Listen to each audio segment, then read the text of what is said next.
So there's really only 5 places to stay near the actual canyon itself. This is where Fish River Canyon is, and you can see from the geographical map, you can actually see where the canyon is. You can see the canyon itself ends here. So that's Fish River Canyon. Here's ice down here. Hobas is up here. They're the 2 NWR. Then you've got the 3 Gondwana products. You've got Canyon Roadhouse, which is just on the road north, Canyon Village and Canyon Lodge just to one side here. So this gives you a rough geographical location as to where everything is. And in terms of the roads, this black road here, this is the main B1, the only tar road in this area. So if you're coming from the South African border down here, it's 112 kilometers to the border on a tar road. From Granau, you then can actually carry on the main road up to Cape Mans Hope and then to Windhoek, or you can cut across to the border post into South Africa over here. All the rest of the roads in here are gravel roads, and they're average gravel roads. So they're passable in a 2-wheel drive. You don't need a 4-wheel drive to access any of these areas, but it can be quite corrugated, bumpy, hard gravel. It's not sand, it's bumpy gravel with rocks. So it's quite testing on vehicles. This is the Fish River Canyon here.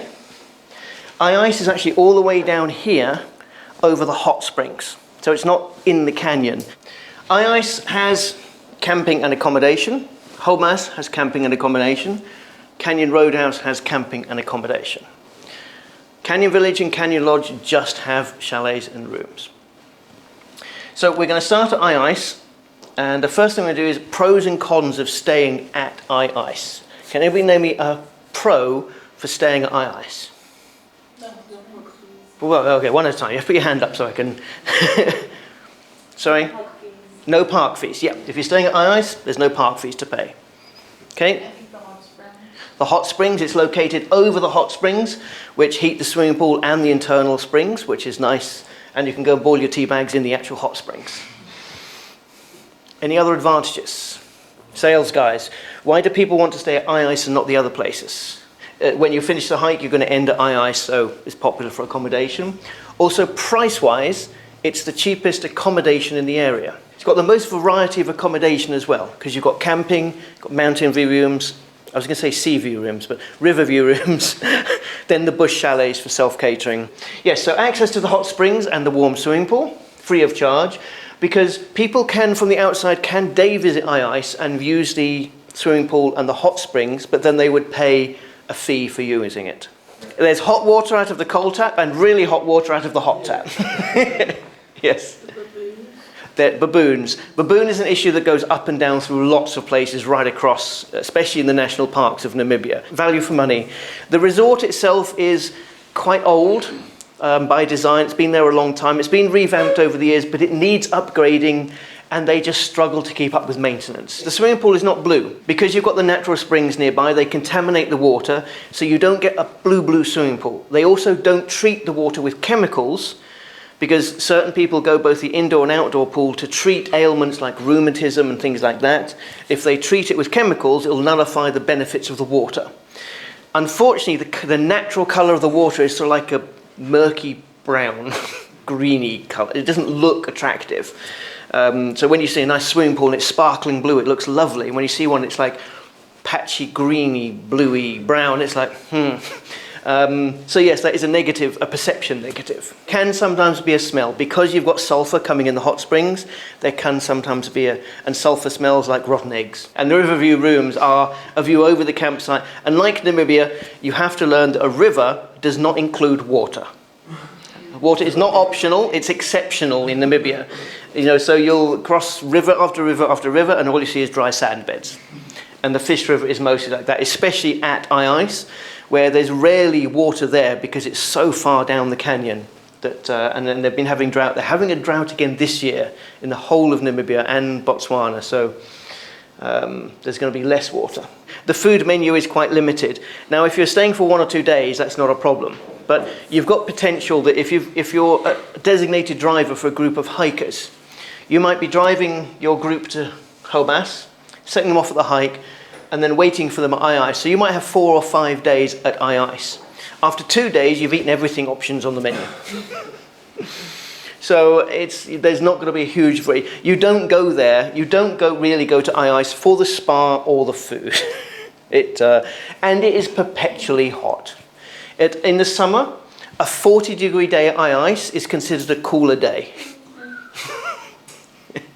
And it is a hot spot. It's the furthest away from all the attractions in Fish River. And this is a bit of a misconception because obviously it's marketed as ice in Fish River Canyon, but in fact, all of the things to see in Fish River Canyon in this section here, and you're down here. So you have to drive along this gravel road, through this road here, to get to Hobas, which is a 68-kilometre drive on an average gravel road. Then you can go in another 12 kilometres and use the viewpoints. So the other negative is it's the furthest away from all the canyon viewpoints. So Hobas has the two types of accommodation. It's got the camping and it's got the rooms. So positives for staying at Hobas Camp. It's the starting point of the hike, yep. So it's the most ideal place to overnight before you start the hike. It's cooler there, yes. It's not over the hot springs, it's on top of the hike. You get on top of the canyon, you get a nice breeze. It's nice and cool. It has trees, so the campsite is quite shaded and the chalets are behind the campsite. It does have a nice location. It has 2 swimming pools as well, which is quite nice. 2 little swimming pools, but that's quite nice.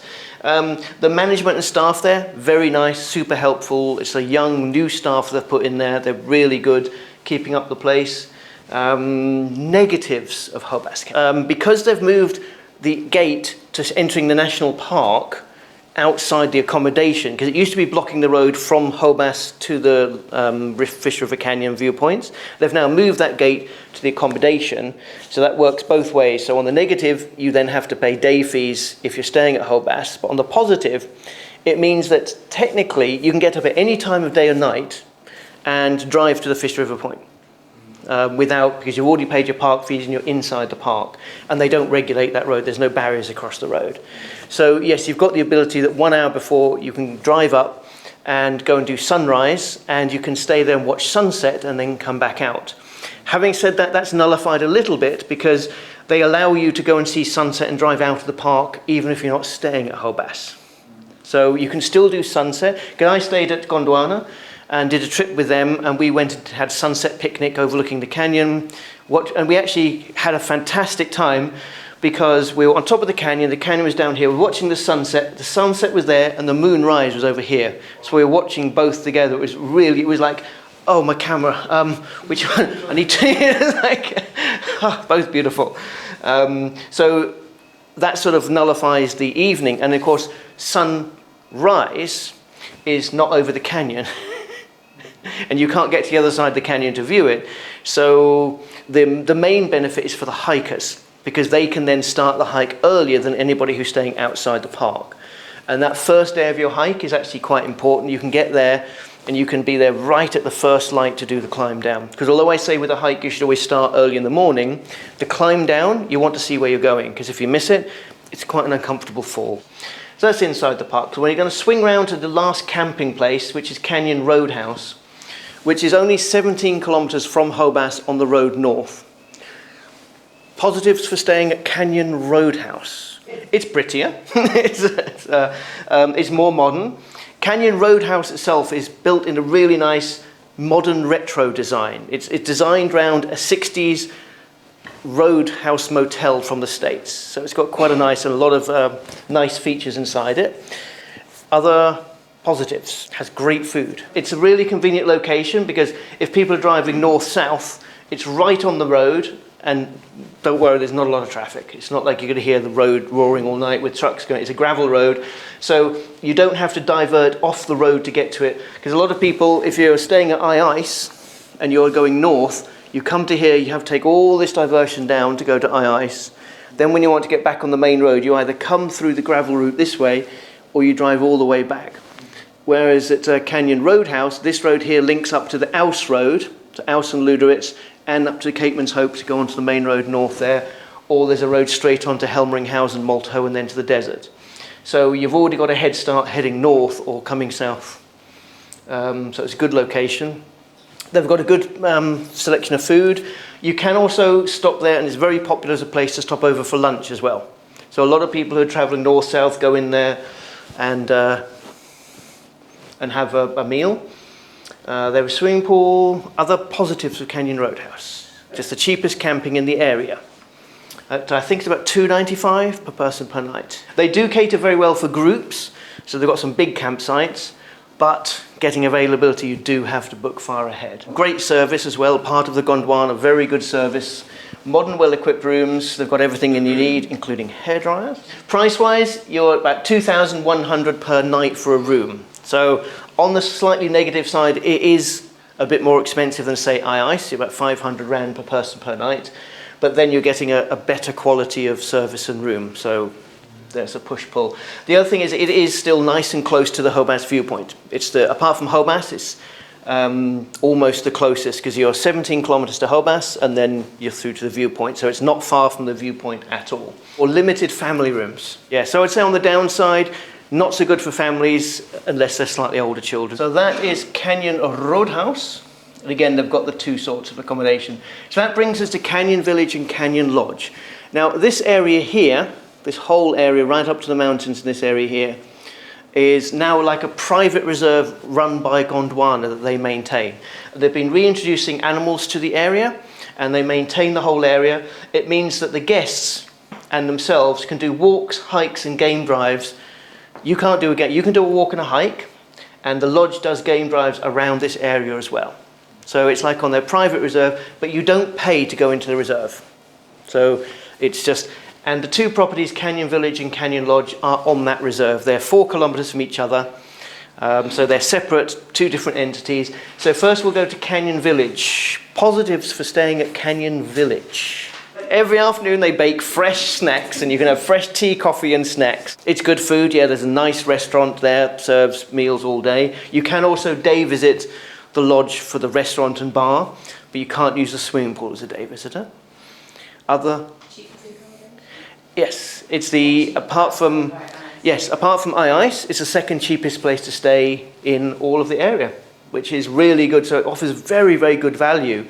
It's 2,000 Rand, so it's still, that's 500 Rand per person, more expensive than ice, Mountain View, but it does give you a lot for that extra 500 Rand. Canyon Village is one of the places I would recommend if people want to stay for somewhere while their group is doing the hike. I would say Canyon Village is probably one of the best options, because it's a little more expensive than ice, but for someone who's sitting around for 5 days, it offers so much more. There's good food variety, free snacks every afternoon, a lot to do on the property, sunset hike, sunrise hikes. The facilities are generally better, and the rooms are a bit bigger, more modern and better prepared. So it's a good option for that, and it's the next cheapest option at basically 2,000 Rand per person per night.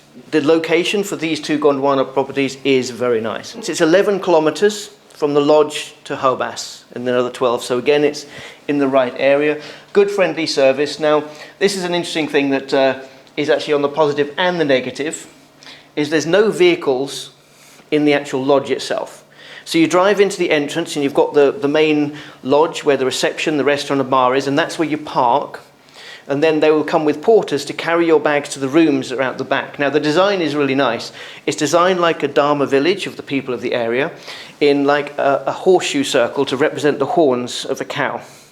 And that's where all the rooms are. And then you've got a big open area in the centre, which would normally for the village be the communal area, which they've just put trees on and paths. So there's actually quite a walk from the room to any of the services and your car. And as I said before, whenever there's a walk, you always forget something in the car, don't you? Except when you're going out to drive and then you've left it in the room. So it's a bit of a negative, but it's also on the positive list because it means there's no vehicles in the lodge. So there's no noise, there's no people driving backwards and forwards, which is irritating. One of the beautiful parts of this area, with its beautiful location, is how quiet it is. Natural noise, it is beautiful. You'll hear all the geckos, all the wind whistling across the hills, but no cars rumbling in the background. So negatives for staying at Canyon Village. We sort of go straight onto that one. You can't drive to the rooms. So it's a swings and roundabouts. And the rooms are further away from the facilities. So for elderly, infirm, or really lazy people, it's a bit awkward. It's one of the most popular places for the overland groups and the tour groups to stop at. All the rooms are the same. So that's what tour groups and tour companies want, because they don't want guests having different things and comparing it and complaining. So it is popular with groups. which can, of course, bring their own dynamics to a place, because that group, everybody knows each other, and you can then feel like a bit like a stranger if you're traveling in a small group. But in general, Gondwana does manage those things very well, and you're not going to get like rowdy groups of people drinking lots of beer and those sort of things in those places. So the last one in the area is Canyon Lodge. Positives for Canyon Lodge. Free food in the afternoon. It's pretty. It's Gondwana, it's pretty. The service is really good. We're seeing a theme here, aren't we? Again, it's in a beautiful location. The rooms are very unique. Basically, it was Gondwana's, the guy who owns Gondwana, it was his first lodge that he built in Namibia. And he didn't have enough money to build an entire chalet, but he owned this plot of land. So he used the natural rocks that he found lying around and the boulders and built rooms using the boulders as some of the walls of the chalets. And that's how he started. So they're very, very unique inside. They're very nice. And then he's grown from there. And he has 32 properties that he owns and manages in Namibia now. So he's a very hard-working guy. But he knows to deliver value. And that is what the Gondwana, you pay a little bit more, but you do get more value. Pretty and afternoon tea. I mean, you can't put a price on that, can you? It's like they know how to get to us. There's other positives of staying at Canyon Lodge. Again, it's a great location. It's very close to the viewpoints in the right area. They also have a swimming pool with a fantastic view. They've built it away from the lodge, so it's a little bit away, but then it's like almost an infinity pool that then looks out into the desert towards the canyon. So it's a beautiful view. And the rooms are all dotted out from each other, so they're spaced out, they're not on top of each other or connected, but good twin rooms. But they're all separated out from each other amongst the boulders and rocks. So again, a positive and negative, because again, there's no cars in the resort. You park out the front under the solar panels, which provides shade for your vehicles, and then you walk into the reception where they have the bar, restaurant, the decking behind. Then you've got all the accommodations spread out between these boulder dolomites, and then it goes down to the swimming pool. So it's nice and quiet in the resort. So again, going from positives to negatives, there's no vehicles there. You can't park by your room. So again, you're taking your bags backwards and forwards, which again, if you're just doing a one-nighter, just becomes a bit of a schlep. It is the most expensive in the area. So on to the negatives. So yes, so beautiful location, spaced out chalet, swimming pool, a fantastic view, quality, well-equipped room. The rooms are a bit smaller because they were built originally as one of their earlier things. Excellent service, afternoon cakes, no vehicles beside the rooms. All of the rooms are pretty much open plan. So if there's 2 bedrooms in the family room, there might be a rock between you and the other bed. And also, they're not all on the same level. So some of them have steps up and down because they're literally built into the natural environment. So some of the newer ones are on one level, but it's not steep up and down, but there's 1 or 2 steps to every single room in some kind. And inside, they're not that spacious, but they are very comfortable. That is a summary of the positives and the negatives and the price ranges of the lodges. We'll then just have a quick look at the accommodation. Ice campsite. This is after it got renovated, so it's in nice, good condition. There is grassy areas, and these areas, you're not meant to camp on the grass. They try and keep the grass to actually keep the temperature down. But occasionally people still just drive on and camp on the grass. If you camp on the grass, you'll have no facilities. You'll have no light, no electric point, and that's what people have complained about. But you're not supposed to camp on the grass. You're supposed to camp at all these areas where each one has a braai pit, a light, and a plug point. So they are nice campsites, and they run along the river. The ablutions, generally, as you can see, I've never found them untidy or broken. They've always been working. Yes, they don't have cold water. It's hot and hot water. This is how the swimming pool is going to look most of the time. The water is clear. And that is, but you can see, because the other thing with sulfur and a lot of the additives, it encourages growth of a lot of things. And this guy there was a guy when I was there was cleaning this pool every day. And it still looks like that. It's perfectly safe and healthy to swim in. It just doesn't look attractive. Although I like the green look. It's different from the blue look that you often get at swimming pools. So yes, they do have tennis courts there. Because at 40 degrees, what are you going to do in the afternoon? You're clearly going to go and play tennis, aren't you? Every time I've seen that, I've never seen anybody playing tennis. I've seen most people lying by the pool with a drink, but you can hire tennis rackets and tennis balls at reception, and apparently it's quite popular.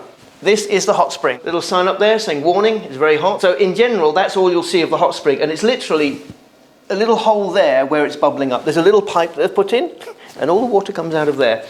The next day when I visit, this entire area was up to here in water. But then the next day, none of this had water in it. So it's the water underneath that does influence how it goes up and down. But that is the hot spring, and you do actually have to look for it to find it. The restaurant and bar area, the bar is here, outdoors. The reception is in here, and the restaurant is like an indoor-outdoor combo. Here's the inside. So this is the camping side at Hobart, much more sheltered with the trees. Again, they haven't upgraded the campsite in quite the same way, but it does still have, they have these concrete chairs, there's a light, a plug point, and water at all of the campsites as well. And when you're camping at either place, you can use all the facilities. So you can use the restaurant, the swimming pool, and this is the new swimming pool at Hobart. So it's quite nice. This is the restaurant in here. There's the entranceway, there's the MAFT office, reception. The rooms are over here, we'll visit them in a second. And you've got this nice pool with a little bit of grass around it, and then there's a second pool, slide pool. And the inside restaurant. I felt really guilty when I was staying there, because I was the only person staying in the chalets, and included breakfast. So when I came for breakfast, I was the only guest, and they had laid out the full breakfast, everything. They're really very nice, they're very kind. So we're then off to the camping at Canyon Roadhouse. Now Canyon Roadhouse is built right beside a river, so where you park and the lodge accommodation and the entrance and the rooms over one side of the river, then they've built this bridge over where you can walk between the campsites, which are dotted down this side, and the lodge to use the facilities. If you're in a vehicle, you can drive your vehicle around and park your vehicle in the campsite, but they want to encourage people to walk rather than drive backwards and forwards all the time. This typical campsite, again, some of them are shaded better than others, but it's not as shady as like a Hobart. Braai pit, light, plug point, and communal ablutions. Nice and clean and tidy. A second campsite. As I said, the campsites are big and spacey, so it is really good for groups or people who have multiple vehicles, which is quite handy when you can get availability. Toilets and showers, hot water. There is the swimming pool that you can use. This is for both the lodge and the bridge actually connects from the swimming pool to the campsite, the bridge we started walking over at the beginning. So now we're on to rooms. So we're back to ice. This is the indoor spring section. So this is the water that is then heated, and it's turned off at the moment during the night. But it's generally is pumped in, it is bubbling as well, and you've got at the end in each of these little cubbies is like a little jacuzzi area where they jet the water out. And there's two sections. These are the river view rooms, and they're the mountain view rooms. Inside they're equipped the same. Again, they're simple, and this is the river view room. So you can see there's the view of the river. Then you've got the bush chalets, which are the 2-bedroom, a little more self-catering, a little more spacious. Then you've got the nice outside braai area, and then again you use all the same facilities. The restaurant bar. So this is the entrance to Hobart, and these are the rooms laid out. So the camping site is behind there, reception and entrance is there, the Fish River Canyon is down there, and these are the rooms. These rooms, they're some of the newest rooms I think available in the area. Again, nicely equipped out, but they are quite expensive, $2,1 a night per person. Includes breakfast. There's no aircon, but there is fans. Again, the same facilities that you can use at the resort, the restaurant, swimming pool. Oh, and here's the shop. So it's basics. They sell a lot of hats and caps, and some alcohol and snacks. Oh, and water. But it's very basic. So we're then off to Canyon Lodge. So this is the entrance to the Canyon Lodge. So we're starting with the most expensive accommodation now. Beautifully laid out. It's an old colonial style building that's been done up in its original form. It used to be a farm. Got this beautiful area up front that they manicure. Then you go in, got the reception, souvenir area, bar, restaurant, and this is how the chalets are laid out. So each of these individual rooms, some of them family rooms, some of them twin rooms, all in this beautiful area. It's nice and quiet. You've just got the walkways, and you have sometimes animals wandering around them. Little table outside. So inside, as you can see, the rooms They're nice, they're just a little bit smaller than some of the other rooms. But again, you've got everything you need. Tea, coffee, comes through to the bathroom. Again, quite small and compact. This is one of the rooms which is built with around a whole bunch of boulders. So you actually go downstairs into this room and 3 of the walls are actually big boulders in the area. Very nice and characterful, but yeah. And then you go downstairs to the bathroom. And this is the swimming pool at the lodge that I was talking about. So it's a little bit beyond the accommodation. You've got this beautiful swimming pool raised up here, and it looks right out. And those mountains are the other side of Fish River Canyon. Sure. And there's somewhere in there is the canyon. But it's a beautiful view out, so that's actually very nice, especially on a hot afternoon. So then we're off to Canyon Roadhouse. Now, these are solar panels that they use for backup power. But they've also built them so they're shaded parking, which in Namibia is really important. And again, characterful, the whole place is very retro roadhouse. Used to be the cheapest accommodation in the area when they first opened it, but now it's got popular, it's got character. This truck is the reception desk. So oh yes, and then this is the bar. All of the things inside the bar, all the registration plates, all the old vehicles were gathered on Gondwana's land. So they didn't bring anything in, it was just stuff that they found lying around and they've put up there. And now people come and donate bits to put on them from their vehicles and such like. And this is also the bar and the restaurant. So the tables are dotted amongst them as well. So it is very, very characterful. They have a great souvenir shop here as well. And these are the rooms. And again, the rooms, they're sort of retro modern. Retro style, but very, very modern. Very comfortable, well-equipped, aircon, and again the same swimming pool that connects to the campsite. Then we'll go off to Canyon Village. So the rooms are nicely dotted out. There's 2 rooms in one house around the edge, and you can see the distance to the main lodges all the way back here. So it's nicely spaced out. The rooms are nicely equipped, a bit more spacious than Canyon Lodge because they're a more modern build. Lots of character built into the place. Great souvenir shop, the restaurant, bar area, afternoon tea section is just over here. They have fires for the winter, a bar. You can also, and then it spills out onto the outside, and this is all the rooms arranged around. So you can see it's a nice spacious place, but it's not. That's the swimming pool over there, and these are the rooms. Those are my room tucked around the corner there. And here's the swimming pool here. So again, set in the same location, a swimming pool. The view isn't quite as attractive, but it's still a beautiful view over from the swimming pool. So that's all the accommodation types in Fish River Canyon. So if people are going to Fish River Canyon, if for some reason all of those places are full, where is the next nearest place to stay apart from those 5 places in the area? Granau, and it's actually just outside Granau. Granau is 60 kilometers from Hobas, and about 80 kilometers from Ice. And Granau is the nearest, in inverted commas, town in to the area. Granau actually originally is just a railway station. So it's where the railway line goes from Cape Town through to Windhoek and Walvis Bay, runs through Granau. And it used to cross the main road up until about 2001. The main road used to have things that came down for the trains that came across it. Then eventually they modernised and built a bridge over it. There was a railway junction there, and there was the railwayman's house, because he obviously had to pull the things down because it wasn't automatic. And there was a farm there. And it's sort of grown a little bit from there. There is 2 petrol stations in Granau and a supermarket now.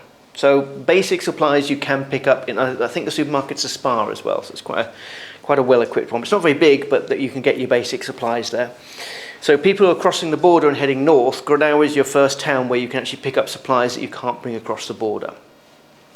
But yes, Granau is the nearest town, and there's about 5 places to stay in and around Granau. Granau White House being one of them, which is very nice. Vastrap House, Granau Motor Chalets, and I think there's 2 other places. But they are located on their own farm, very nice family who run it, and they actually built their house on a rose quartz mountain. Now the mountain that's behind their lodge, and it's a big mountain, is made entirely of this. And it used to be mined, and you can go drive up there now, and literally there's just piles of this lying around. The problem with rose quartz, and as you can see from this bit of rock, it's a very beautiful colour, but you don't find rose quartz jewellery, because you would think something like that, quartz is often made into pendants and necklaces and things like that, and but you don't see rose quartz jewellery. Any idea why? You can't make it smooth. So they tried for years and years to try and make it smooth, but it just breaks and shatters. So it's very, very heavily crystalline. So they're sitting on this mountain of this beautiful rock, and they can't do anything with it. On that side of the canyon, with access to the viewpoints, there is only the 5 places to stay, and then Granau. The reason I brought Granau is you've got supplies there and fuel. ice sells fuel. It's got a petrol station. 85% of the time there is fuel and diesel, unleaded and diesel at ice. Granau Roadhouse does have a petrol station. This is from the furthest viewpoint round, so we can't actually quite see it, but the main viewpoint is here that looks onto Hell's Bend that way, and this is if I've gone north. This is the furthest viewpoint round to the north, which you can see up into the canyon, which starts up there, and you hike down that way. The other viewpoint is there, and then you hike down. That's where you park the car, then you hike down. So that's the sort of view you get from the north viewpoint. And the hiking trail is north of that main parking viewpoint. So halfway between the picture we just looked at and where they've built the viewing area, you go north of the viewing area, you then come to this